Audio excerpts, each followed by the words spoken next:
In less than 2 months, the Ford government was able to make their way back to Queen's Park after an election, rammed through a number of pieces of legislation before wrapping things up and calling it quits for the summer. Only in that time, a number of Ontarians have become angry, while Premier Ford has doubled down and tried to justify his actions. This is a once-in-a-generation opportunity for First Nations communities, and I understand some may disagree, but I'll tell you, a lot of them agree as we sit down and they see opportunities. That is Premier Doug Ford's stance, and he's sticking to it, even offering up a moment for the cameras while giving Bill 5 royal assent.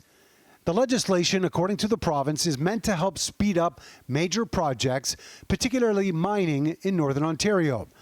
Indigenous leaders from a variety of First Nations have been vocal in opposition, saying it's in violation of their treaty rights.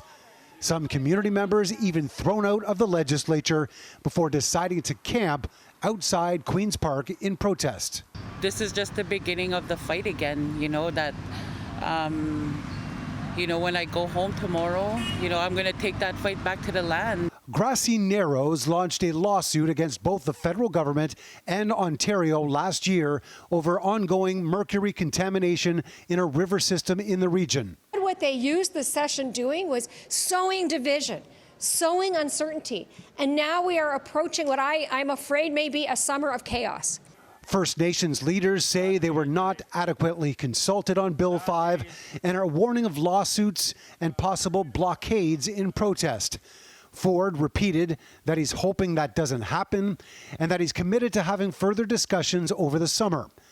At the same time, the Premier is finishing the session the same way he started it. Yeah, no, it could hurt both sides of the border if you add up the aluminum and steel. Doing interviews with U.S. media outlets and talking to Americans in the face of more U.S. tariffs from President Trump, despite Prime Minister Carney and the federal government here in the midst of trade discussions. I have the utmost respect for the Prime Minister and his job. He's negotiating, but I have to protect the people of Ontario. Over the course of the summer, Ford is expected to make his way to Boston to meet with a number of governors stateside. He also plans on heading to Alberta for a meeting with Premier Smith to talk pipelines. And he's also extended an invite to other premiers to make their way to Muskoka in July.